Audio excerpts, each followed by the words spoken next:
Thank you for joining us for the second edition of the Secure Connections podcast, brought to you by IOTSA, the Internet of Things Security Services Association. I'm your host, Brian Sherman, and today's episode topic is Don't Get Burned. It's really quite simple to secure and protect client data. So our guest today is Zak Karsan, CEO of Vault America, a channel-only service provider of business-class hybrid cloud data protection and availability solutions. Zak, welcome to the Secure Connections podcast. Thanks for joining us today. Hi, Brian. It's great to be here, and thank you for having me. Appreciate it. Happy to have you, especially with your expertise in security and data backup and protection. So looking forward to the conversation today. But let's start off with a difficult personal question. What's your favorite musical group, and what specifically is it about that band that earned your admiration? I enjoy music, many genres of music, from classic rock to reggae to even techno and a little bit of country, probably from my days of me living in Houston, Texas. If I guess I had to pick one band, U2, I guess, would be the band that I've loved the longest. I love the energy. They put on a great show. And I love how their music has evolved since the early 80s when I started listening to them. I do love their older stuff the best, but I would definitely, I think, go with U2 as my band of choice. Gotcha. I guess knowing you're from Boston area or spent a lot of time in Boston area, I was expecting Boston or maybe Aerosmith, but U2 is an excellent choice. Yeah, actually, U2 played their first gig in the U.S. at the Paradise in Boston, downtown. So I wasn't there for that, but that was one of their first venues they played at. Excellent. I did not know that, but yeah. Great. So as a well-traveled tech expert who I've had the pleasure of running into all over North America the past decade, maybe longer than that, what is your favorite city to visit? Just caution, though, your hometown, while it's beautiful, does not count. Okay. It is a nice place. The weather, I could sometimes do without here in Boston. So honestly, I'd have to say Sonoma, California is my favorite city to visit. I can go there and completely relax. The people, scenery, of course, the wines, and the food is all amazing. So it's a place dear to my heart. Excellent. So thanks for sharing. Good to get to know a little bit more about you for the audience. And let's kind of take a shift here. Now that we've gotten to know a little more about Zak, let's learn a little bit more about Vault America. Tell us about how your company got started and kind of the roots and your direction and how you got to where you're at today. Sure. The company was formed in 2004 in Boston, where we still are today. I guess I've always had a passion for technology and infrastructure since my younger years, specifically for some reason providing technology and solutions that help companies protect themselves and when faced with disaster, recover from disasters. So essentially they don't go out of business. So I guess, this plus my love for monthly recurring services revenue is why I started Vault America. Excellent. So we're working on 13 years now, which is phenomenal in the tech space. We are. I should say we're getting into 14 now. But what role has the channel played in your company's growth? So Vault America is a channel-only company. We were built for the channel. To me, there is nothing like channel relationships and partnerships. Our channel partners are our family. So helping channel partners grow and evolve is really what drives us as a company. Since 2004, we've been dedicated 100% to channel partners serving SMBs across the United States. So all of Vault America's growth over the years really can be attributed to the channel. Early on, our channel comprised mainly of actually agent-type partners who promoted the Vault America brand to their customers in exchange for monthly recurring commissions on a monthly basis, right, based on that billing revenue. So that agent program, partners can bring us business without having to have any IT knowledge, since we would then be able to install, bill their customers, and pay out that commission. But over the years, we've evolved, helping to teach VARs and solution providers, IT consultants, and the like, begin selling technology as a monthly subscription. So we've been able to see them evolve and become full-blown successful managed service providers, which is great to see. And ultimately, our goal really was to build, as a company, the most friendly partner program we could possibly build in the industry. And to us, that consists of no long-term contracts. And when partners sell more, they deserve a lower rate or lower cost. So we don't lock our partners into pricing. We offer them options for, to build their brand and promote their brand. So we offer those 100% white labeled solutions to promote their own brand.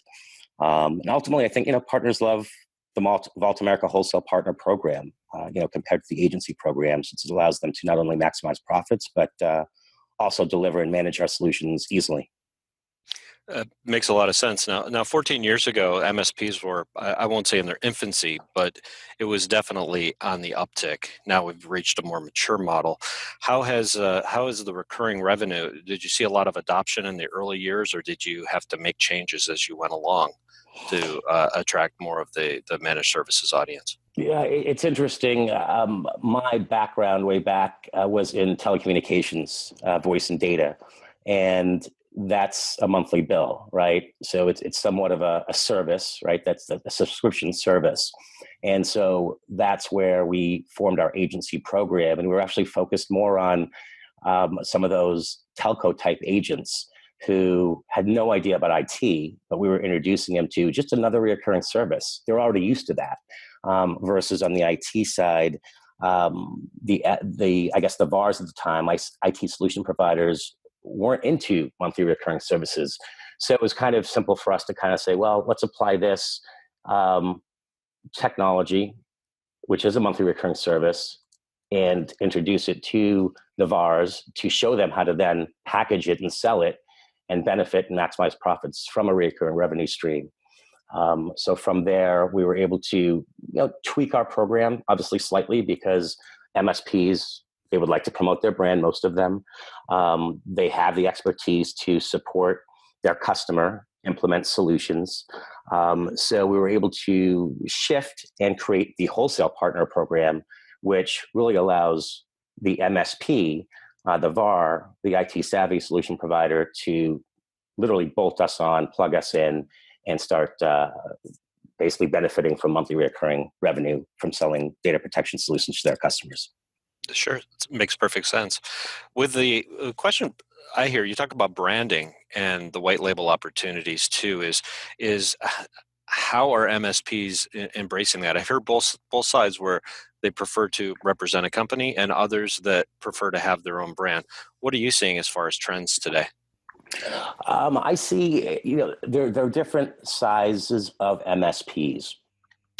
Some of the traditional or back in the day VARs, who were representing the manufacturers, they at times, are obviously adopting managed services and selling managed services, but a lot of those larger MSPs, I've noticed, don't really care as much about promoting their own brand.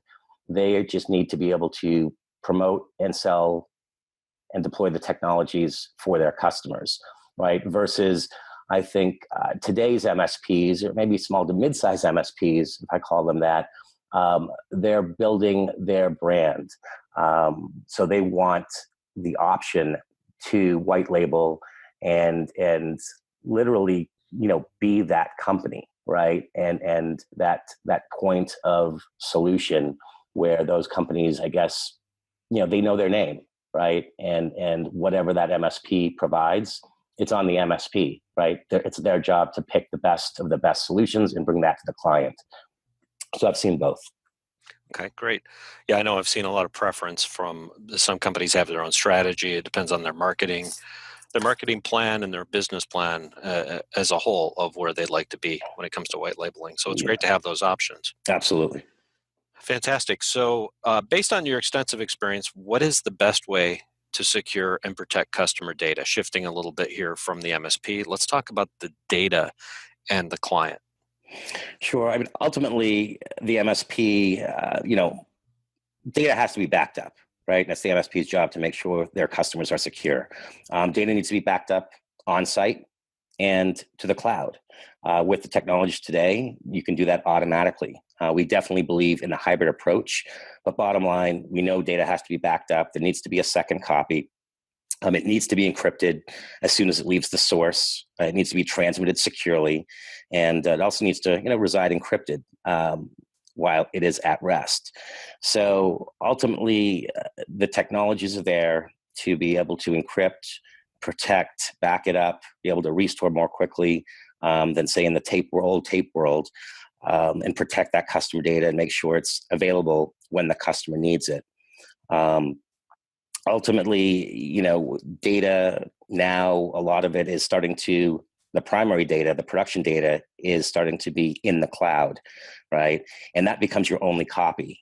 One of the misconceptions is just because data is in the cloud, it's already backed up in multiple places. That's not accurate. MSPs must provide solutions that back up a secondary copy to that cloud copy. So it's just one of those things that it's a misconception, but there are technologies, and it is a must that just because data is hosted somewhere, you should also make sure that there's a backup solution in place for that data. So you do have two copies. Ultimately it comes down to what does the individual customer need? The MSP really needs to have the right suite of products to be able to provide data security and protection solutions. So their customers can secure, protect, recover, data when wherever they need to. But ultimately, two copies, if not more, and the customer, the MSP will hopefully provide those types of solutions, and the end customer, it's really based on their needs and the recommendations to hopefully satisfy ultimately overall and make sure that customer can recover when they need to based on their applications and how critical maybe some applications are versus other ones, and different levels of a disaster, so they can restore to a secondary location if the primary goes down. So there's a lot of different options out there, but building that portfolio of solutions to protect that data for that individual customer to meet their needs is definitely critical. Now, one of the things that I hear frequently within the industry, not just from MSPs and from vendors, but also from some of the business owners, would be clients for MSPs, is the dizzying amount of information being collected, especially with the Internet of Things and everything in a connected world today, gathering information. They're really struggling in some cases to figure out what is the critical data, what needs to be backed up, what information is just extra and maybe can be archived off quickly and not even need to be addressed in the future. What are some of those challenges you're running into or hearing about from MSPs? How are they addressing those type of conversations with their clients? Yeah, it comes down to, different customers have different recovery objectives. So the MSP really needs to understand, the customer requirements in order to implement a solution that will meet their needs, right? And at a price point that makes sense for that particular customer. Everybody wants the Maserati, but not everyone's going to pay for that Maserati, right? Some customers maybe are smaller and more budget conscious. Maybe their environment consists of only desktops and laptops that may need to be protected. So backing up files, folders, and possibly the machine image, that might be the only thing that's required. That could be a very low cost solution. So Vault America, for example, we base our solutions over 4 pillars: backup, recover, archive, and discover. And our first pillar, backup, is something that really is for that base customer that just needs that data protected on-site if they'd like, in a very inexpensive way, as well as off-site. Some customers may want a more robust solution, right, to back up their headquarters while having the ability to maybe continue operations in the cloud. So we're familiar with BDR appliances, which of course come at maybe a little bit of a higher cost. However, you could complement a BDR solution with the Vault America backup solution. And just a use case, for example, which you might want to put a BDR appliance at the customer's headquarters, right, to give them that capability to fail over and continue operations. But like I said, it comes at a higher cost. So that same customer, they may deploy, say, a Vault America backup and recovery solution at the satellite offices, or to back up those remote users, laptops, desktops, those types of things. So building that portfolio and getting those solutions to work together for the benefit of the customer is very important. And then you look at maybe larger customers. Maybe they have 25 plus virtual machines running. Maybe they already have their own disaster recovery site, a redundant facility. Or maybe they are looking for a true disaster recovery site, not just a BDR solution for failover, but a true disaster recovery site. So that falls under the second pillar, recover. Some companies may want email backup, right? They should be backing up their email so they can restore it. They might want to recover in the cloud or continue operations so they're never down, or they never don't have access to email, or maybe there's compliancy, regulations they need to adhere to. So there's another solution, right? Our third pillar is archive, actually, and that is something that lends itself to backing up and archiving emails for long-term storage as well. So there's a lot of pieces that kind of go into data protection and availability. And one of the things I'll just mention now that we're actually releasing kind of as we speak is our fourth pillar, which is discover. And as we all know, data is everywhere, right? It's in multiple cloud drives. It's on the local network. It's becoming very hard to know where that data is stored. Time is wasted and spent trying to find and just discover that data, right? To be able to operate and become efficient internally.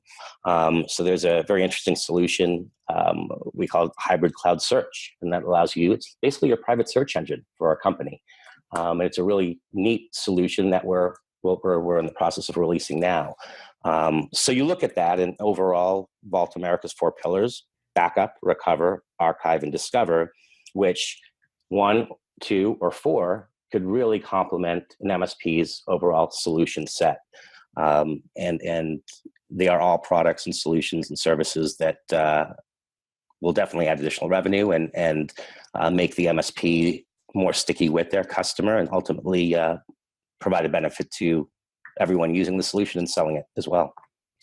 Excellent. Which of those areas do you find your partners struggle the most with, at least to communicate to their clients the need and the value of that particular solution? Yeah, I think it comes down to, I guess, having a solution that is affordable, right? And that's not overkill, right?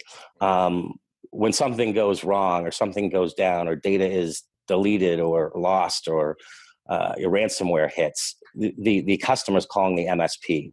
And the MSP, if they don't have the right solution in place, well, that's where the finger gets pointed. So it is a difficult, it is a difficult road to be able to promote the solutions and actually have the end customer adopt and implement those solutions. Unless there's a compliancy requirement, right, that forces somebody to, obtain email archiving, right? Unless they educate them and say, well, look, you're using Office 365, you have to back that up. And this is what we can provide to you to be able to back that up. Understanding and being able to communicate the severity of what happens if there is a disaster and how that application or that company can stay in operations. It's insurance, right? Nobody wants to buy insurance. It's another cost. So regardless of the actual product or solution, it's really about saying, look, this is how your business operates, Mr. Customer. This is how we can provide you the ability to continue operations if disaster or should disaster strike. And this is what we recommend. So I guess it's really about, understanding the customer need, but then saying, look, if this happens, are you okay with not having access to that file or folder or that building with all your equipment in it for 2 days, 1 day, 2 hours? And if you can get across that message, right, which is the most difficult part because it's related to, more expense, more insurance, more cost, that really is the hurdle. It's not the technology itself, it's the psychological element. And once you can have that customer trust you and understand that, no, he's telling me the right thing, and I do need to recover that file or folder within 1 hour or less or what have you, and that solution will do it for me. Then they will go ahead and I think and move forward and adopt that solution and trust that MSP to implement it for them and manage it moving forward. It sounds like today, I know it's more not as much of the fingers crossed we don't have a disaster approach that many companies take, as about we need to install disaster recovery backup, and also it's more about the processes. So for an MSP to be able to get in and talk about the processes that are involved, as you mentioned, the data, specific data that needs to be saved, what needs to be archived and retrieved quickest, those type of discussions lend themselves more maybe to an IT team. And from the MSP perspective, maybe not as comfortable for them to talk with business owners about it, but that seems like the chasm that a lot of MSPs are starting to work their way over. Do you have any guidance in that area as far as how to have those conversations that take it that next level? Yeah, I think it's really the MSP needs to know their customer.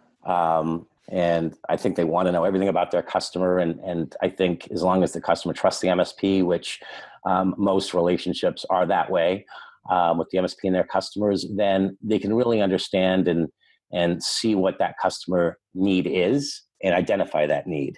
So that's where it all starts, right? And then from there, it's just a matter of, well, how do you deliver those solutions, right?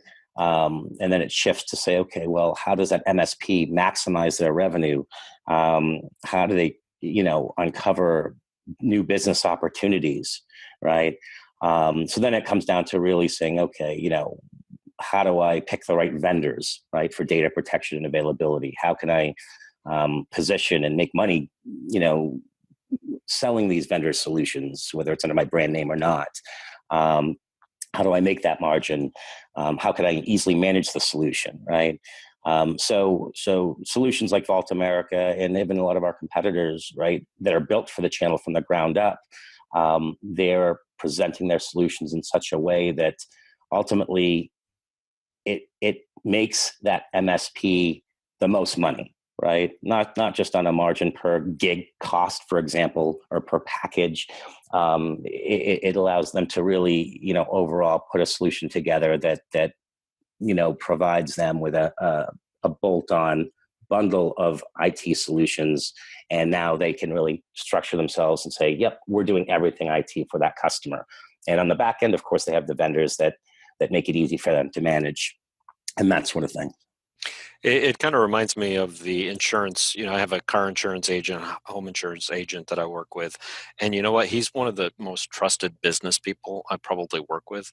And I think the MSPs that are making that connection in the disaster recovery world too are having the same success. It's not just the IT part. It's how do we make things happen? Or if we have a problem, how do we get our data restored and our teams back to working? And that's kind of the analogy I look at. Any thoughts? Yeah, no, 100% agree. I 100% agree. I mean, it is insurance, right? Yeah. Bottom line, it's people don't want to buy it. They don't want to pay for it. But if something happens and they don't have it, then they'll get it and they'll be, but if they have it before disaster strikes, that MSP will keep that customer for life if they can have the solution that will restore that end customer of theirs, at that time of need, essentially.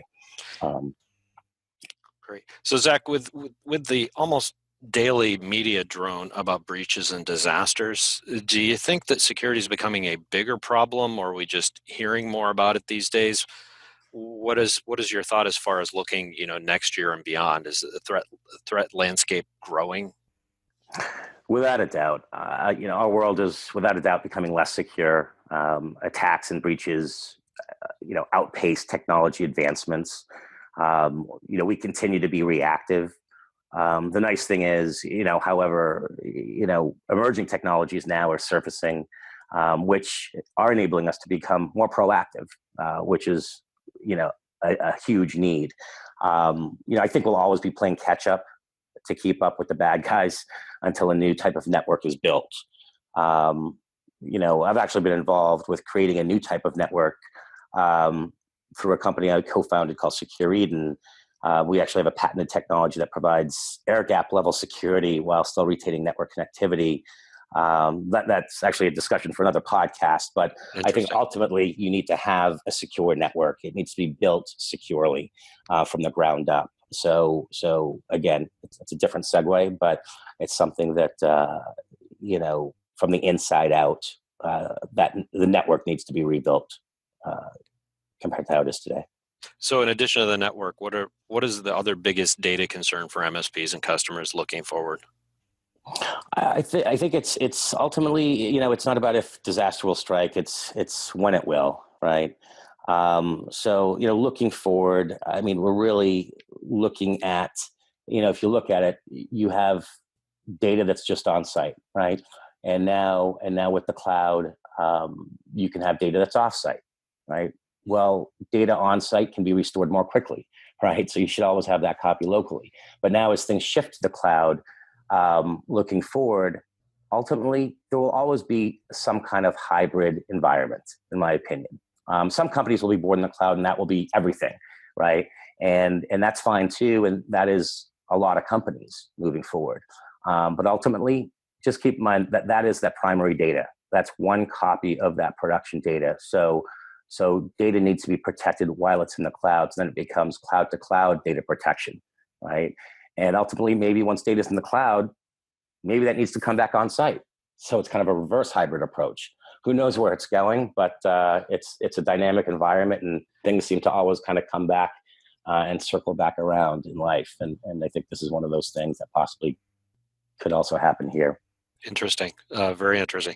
So tell me, what do you and the Vault America team have up your sleeves for the channel in 2018 and beyond? Yeah, what I can disclose here, I mean, we're in the process of releasing some of these new emerging technologies, really to complement an MSP's data protection portfolio, and everything's kind of built within our 4 pillars, right? Backup, recover, archive, and discover. So we have some things, happening there that partners will be hearing about. We have a webinar actually coming up shortly. We have a monthly webinar to kind of provide our partners and prospects to let them know what we're doing and how maybe we can complement what they're doing today. Some of the things that we have done and will continue to do is in what we call, hopefully, the most friendly program in the industry, is enabling our partners to, for example, with our backup and recovery solution, purchase in a compressed form, right? Almost enabling them to be a service provider. So they can buy a big bundle of compressed data, right? And divide that up and spread it amongst multiple customers, right? Enabling them to literally automatically easily create end user packages, right? So they can actually keep additional margin, make more profit. And I'll give you an example. I mean, buying a package of gigabytes from a backup service provider for one individual end customer enables that service provider company to make additional margin, right?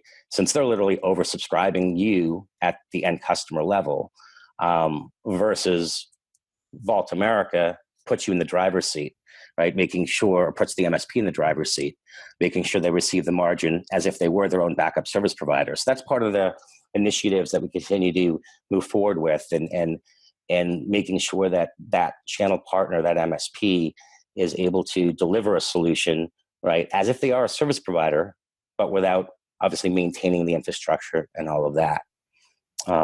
So moving forward, we're excited to continue that and continue to have kind of a month-to-month program for most of our solutions. And as our MSPs, sell more, Vault America, say Cloud Backup and Recovery, they deserve a lower rate. And we're happy to proactively reduce their rates so they can gain more margin, pass it through to the end users if they'd like, or add it to their bottom line and make more profits themselves. Very interesting. Now, how can MSPs learn more about your company? And you mentioned a webinar too that you do, and what resources do you have available for them? Yeah, so we were very hands-on. So we work with each of the partners, and we love getting on the phones and just talking and showing our technologies, obviously, how they can actually complement understanding the MSP. So really, we have a team that could actually, have a 15-minute conversation, find out what the MSP is doing today, right? And say, well, we think, maybe these 3 products that we have aren't the right fit. You already have a BDR solution, and that's great. This complements that BDR solution. We're not a BDR solution provider. We complement those types of solutions. So kind of working with them, it's really a hands-on approach. Even when we bring on partners, we have live trainings. We work with their techs, and we connect them with our techs. We do installations for them. So it's a hands-on approach. Eventually, we'll probably, have learning and training videos and all that kind of stuff. But if we're able to maintain that personal touch, that friendly type of partner program and relationship, I think, it's a win all the way around. Excellent. Any parting thoughts for the Secure Connections audience? I think ultimately, everybody has, their customers. They have their needs. They know, customers, they want to spend as little as possible on technology, right? Let alone pay for another type of insurance. Which is why the MSP really needs to have a portfolio of the right kinds of data protection solutions, right, that will secure and protect their customers at a price they can afford. Furthermore, the MSP definitely needs to have solutions which are easy to manage, so they don't end up costing the MSP money on the back end. And what I would say is, provide us with an opportunity to show you how Vault America is a complement to one of the leading, for example, BDR solutions in the industry that you may be selling today. Or I mentioned Vault America Hybrid Cloud Search. Let me show you how that could be a great bolt-on solution to help your customers easily find data, right? In this data dispersed world we all now live, and bolt on a solution and get more revenue and add more stickiness. So ultimately, we look forward to, helping MSPs out there navigate the data security and protection landscape, and literally build the right portfolio of solutions to help you secure and protect, their clients' data when disaster strikes. Great. Well, with that, it's a wrap. I'd like to thank Zak Karsan, CEO of Vault America, for spending time with us today and sharing a bit of his insight on the channel, as well as security and data protection. Be sure to join us for our next episode of Secure Connections podcast, as we'll be joined by channel cybersecurity expert Ian Trump, Chief Technology Officer for Octopi Managed Services Incorporated.